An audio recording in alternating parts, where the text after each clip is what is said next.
نحمده ونصلي على رسوله الكريم اما بعد فاعوذ بالله من الشيطان الرجيم بسم الله الرحمن الرحيم رب اشرح لي صدري ويسر لي امري واحلل عقدة من لساني يفقهوا قولي۔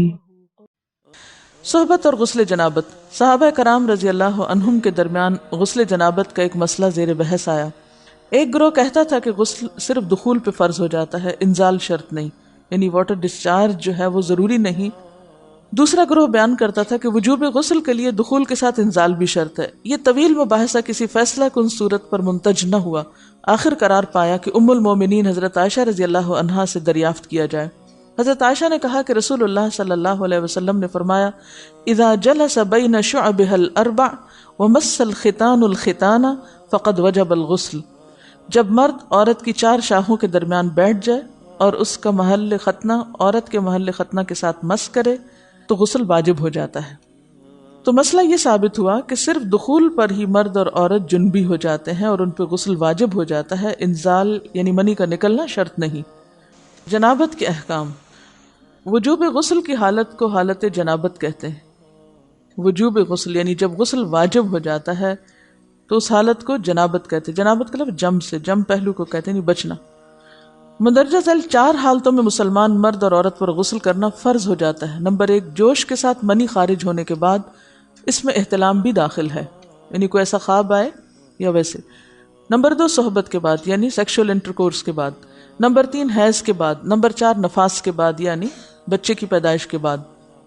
اس میں یاد رکھیے کہ بہت سے لوگ پوچھتے ہیں کہ اگر خواتین انٹرنل چیک اپ کرواتی ہیں تو کیا اس سے غسل واجب ہوتا ہے؟ تو کوئی غسل واجب نہیں ہوتا جب تک کہ ان 4 چیزوں میں سے کوئی چیز نہ ہو۔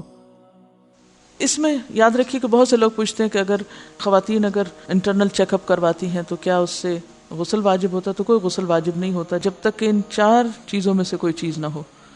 صرف منی خارج ہونے سے بات نہیں، بلکہ جوش کے ساتھ منی خارج ہونے کے بعد غسل واجب ہوتا ہے۔ رسول اللہ صلی اللہ علیہ وسلم نے فرمایا، جب تم عورت کی 4 شاخوں کے درمیان بیٹھ کر صحبت کرو تو تم پر غسل واجب ہو گیا، اگرچہ منی نہ نکلے۔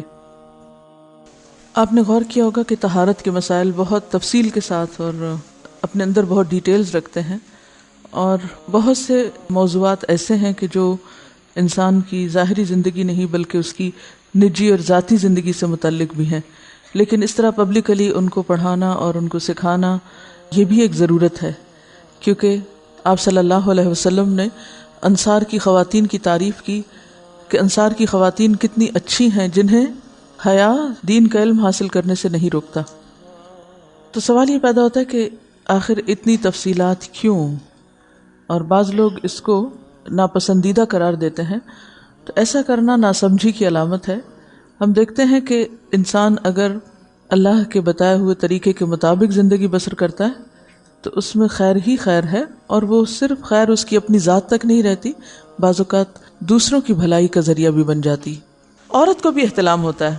ام المومنین حضرت سلمہ رضی اللہ عنہا روایت کرتی ہیں کہ حضرت ام سلیم نے رسول اللہ صلی اللہ علیہ وسلم سے کہا، اے اللہ کے رسول، یقیناً اللہ حق سے نہیں شرماتا، یعنی حق بات اور ایک ضروری بات جو ہے اس کو واضح کرنا ضروری ہوتا ہے، اور اس معاملے میں شرم سے کام نہیں لینا چاہیے، کہیں ایسا نہ ہو کہ انسان انجانے میں غلط کام کرتا رہے۔ تو یہ کہہ کر انہوں نے مسئلہ پوچھا، کیا عورت پر غسل ہے جبکہ اس کو احتلام ہو؟ آپ نے فرمایا ہاں، لیکن جب پانی کا نشان دیکھے یعنی منی دیکھے۔ اس پر حضرت ام سلمہ نے شرم سے منہ چھپا لیا اور عرض کیا، اے اللہ کے رسول، کیا عورت کو بھی احتلام ہوتا ہے؟ آپ نے فرمایا ہاں ہوتا ہے، تیرا داہنا ہاتھ خاک آلود ہو، یعنی یہ ایک پیار کی ڈانٹ تھی۔ اور اس میں ہو سکتا ہے کہ مزاج کا فرق ہو، بعض خواتین کے ساتھ ایسا نہ ہو اور بعض کے ساتھ ایسا ہو، لیکن اس میں جو اصل چیز ہے وہ ایکسیسو واٹر ڈسچارج ہے۔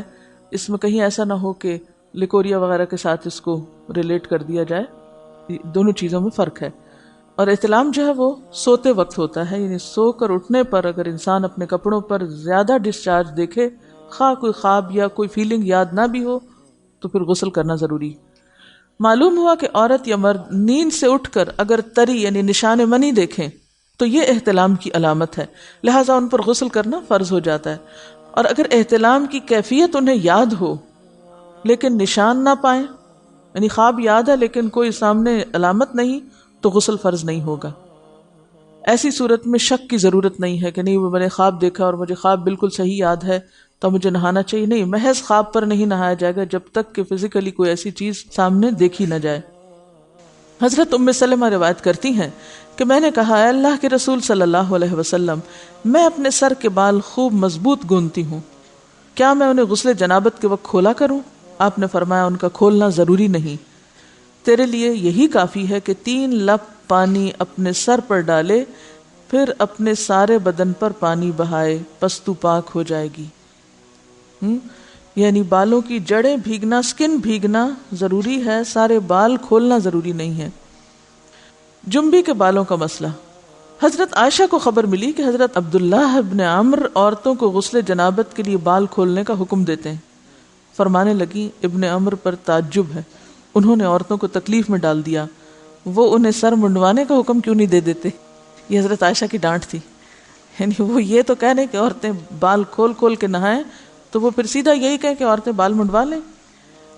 میں اور رسول اللہ صلی اللہ علیہ وسلم ایک ہی برتن میں غسل کرتے، اور میں اپنے بال کھولے بغیر سر پر 3 چلو سے زیادہ پانی نہیں ڈالتی تھی۔ معلوم ہوا کہ غسل جنابت کے لیے بال کھولنے کی ضرورت نہیں، مگر یہ حکم صرف غسل جنابت کا ہے، غسل حیض کے لیے بالوں کا کھولنا ضروری ہے، کیونکہ وہ مہینے میں ایک دفعہ ہے۔ حضرت عائشہ سے روایت ہے کہ انہیں رسول اللہ صلی اللہ علیہ وسلم نے غسل حیض کے لیے فرمایا، اپنے بال کھولو اور غسل کرو۔ اس میں آپ دیکھیے کہ دونوں چیزوں میں فرق کیوں ہے، دونوں کی نوعیت فرق ہے، اور حیض جو ہے وہ ایک نجاست کی کیفیت بھی ہے نا، قل ہوا اذی، تو اس کے بعد نہانا اور نہا کر خوشبو لگانا خاص طور پر اس کا سارا حکم آتا ہے، لیکن غسل جنابت میں نجاست کی وہ کیفیت نہیں ہے، یعنی حیض کا خون اور منی جو ہے ان دونوں کے حکم میں بھی فرق ہے، ٹھیک ہے نا۔ بعض علماء کے خیال میں جو منی ہے اٹ سیلف وہ ناپاک چیز نہیں ہے، اگر کسی کپڑے وغیرہ کو لگ گئی تو وہ کپڑا ناپاک نہیں، اگر اس کو خشک ہونے پر کھرچ کے صاف کر دیا جائے تو کپڑا صاف ہو جائے گا، لیکن خون حیض پر آپ صلی اللہ علیہ وسلم کیا فرمایا، چٹکیوں سے مل مل کے اس کو صاف کر کے دھوئے، تو ان دونوں میں بھی فرق ہے، لہٰذا ان دونوں کے بعد نہانے کے حکم میں بھی فرق ہے، ایک میں بال کھولے جائیں گے اور بال بھی دھوئے جائیں گے اور بالوں کی جڑیں بھی دھوئی جائیں گی، جبکہ دوسرے عام غسل جنابت میں بال کھولنا اور پورے بال دھونا شرط نہیں۔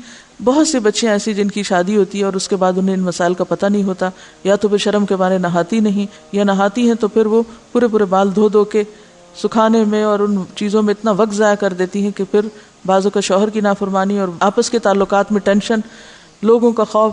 تو اگر دین کا صحیح مسئلہ پتہ ہو تو انسان ان تمام مشقتوں سے بچ جاتا ہے اور ایک نارمل روٹین کی لائف گزار سکتا ہے۔ اس میں کیا صرف 3 کپ پانی، 3 لپ پانی، یعنی 3 دفعہ کیونکہ اگر ایک دفعہ ڈالنے سے پوری طرح نہیں بھیگا تو آپ یہ بھی کر سکتے ٹیپ کے آگے سر کر کے، تو ساری اسکن جو ہے سر کی اس کو آپ گیلا کر لیں، پیچھے سے بال جو ہیں اگر لمبے ہیں تو ان کو ایک طرف کر دیں تاکہ پورے بال نہ دھونے پڑے، نہ سکھانے پڑے اور نہ خشک کرنے پڑے، اور باقی جسم پہ پانی بہا لیں۔ دوسری صورت یہ ہے کہ مگ میں پانی لے کے تو اس کو آپ تھوڑا تھوڑا کر کے پورے کو ایک دفعہ کریں، پھر اس کے بعد دوبارہ کریں اور تیسری دفعہ رول کر کے بالوں کو پیچھے سے شاور کیپ ڈال لیں اور باقی جسم پھر دھو لیں۔ شاور کیپ سے کیا ہوتا ہے عام طور پر کہ پیچھے کے جو سارے لمبے بال ہیں پھر وہ نیچے گر کے گیلے نہیں ہوتے، وہ آپ کے سر پہ ہی ٹک جاتے ہیں۔ تو سر کی سکن دھوئیں اور بالوں کو جوڑے کی شکل میں باندھ کے اوپر شاور کیپ پہن کے پھر باقی جسم کو اچھی طرح دھو لیں۔ تو اس میں آپ دیکھیں کہ جب بالکل سر کے سکن کا حصہ ہی تر ہوگا، اور یہ 3 دفعہ کرنا ہوگا، ایک دفعہ سے نہیں کام چلے کہ 3 دفعہ کرنا، تاکہ کوئی بھی بال برابر جگہ سکن کی خشک نہ رہ جائے۔ تو اس سے کیا ہوگا کہ جتنا کم بال گیلے ہوں گے اتنے کم دیر میں ان کو خشک بھی کیا جا سکتا ہے اور کسی بھی مشقت کے بغیر انسان نماز پڑھ سکتا ہے۔ گمراہیوں کی رات میں